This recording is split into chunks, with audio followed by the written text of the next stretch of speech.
The Tale of Prince Nathaniel and Ann Joe 2.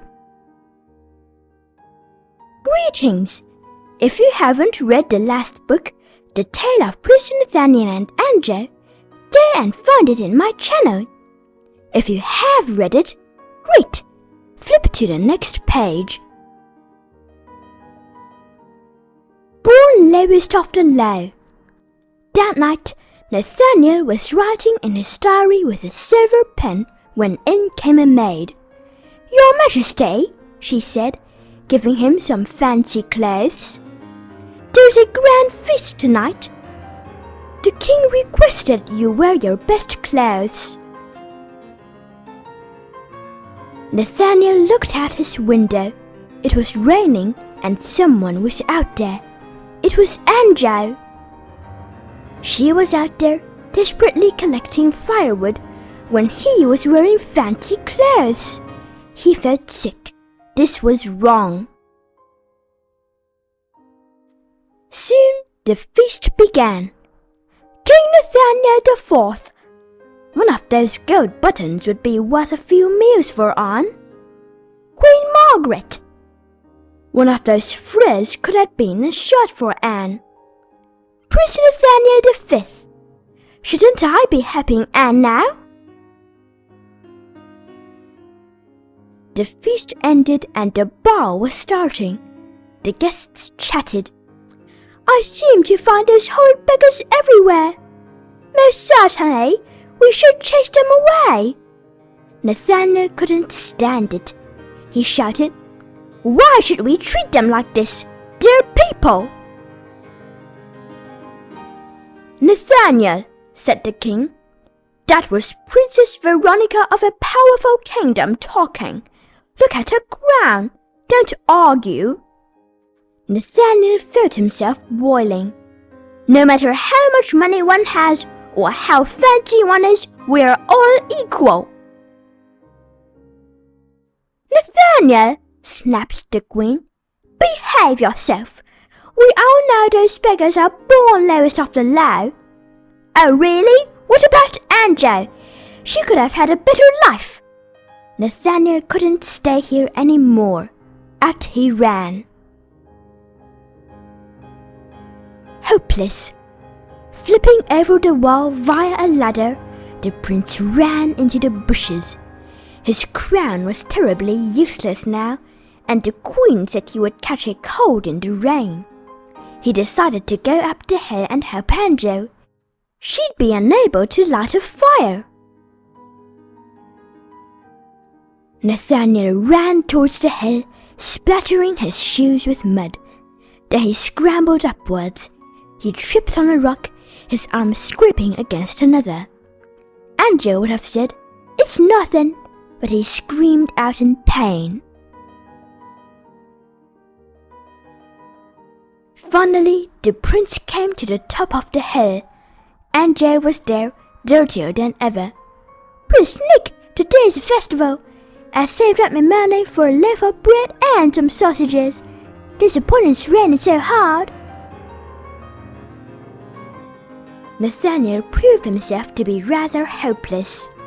He tried lighting a fire and hurt his finger.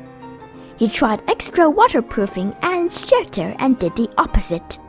He was guilty, yet Ann Joe wasn't angry. "It's hard at the beginning. I was nearly as bad then." After more attempts to help, some tripping, and an exhausted Nathaniel, all the jobs are done. Just then, Ann Joe spotted two horses galloping up the hill. "They're probably looking for you. Out ahead." The prince was nearly asleep. The gallop of horses barely awoke the prince. Queen Margaret hopped off her horse. "Nathaniel, how could you leave a crown behind? Please don't run again. We'll make you a new crown, one like Princess Victoria's." "It's her. It's actually her."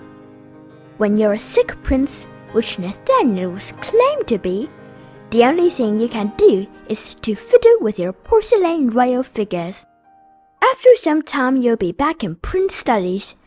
and be trained to be the perfect prince. Nathaniel hated that. After a discussion of dental issues, Nathaniel decided to write a poem. They want me to be perfect, even in dental. I feel like I am a piece of metal. They wish to mold me, so they have to melt me, but I don't agree. Oh, how I felt! Nope, not me. This prince is strong. They're only melting our family bond.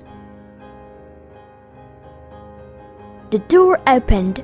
The king sat down on a chair next to him. Nathaniel, he said, a lady from another city is visiting tomorrow. She has lost her daughter at the train station 5 years ago. Then she has grown rich, but she is very sad. Please be polite.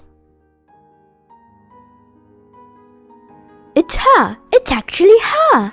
I must tell Anne, Nathaniel thought in wonder, but he was unable to get out this time. At 10 p.m., he suddenly heard a rap at the window. It's Ann Joe, hanging on a drain pipe.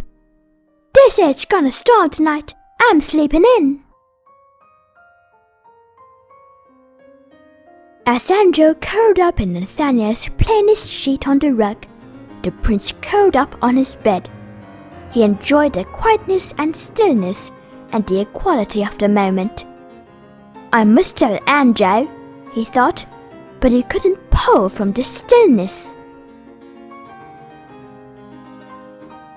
Very soon it was morning, and Ann Joe was still asleep on the rug.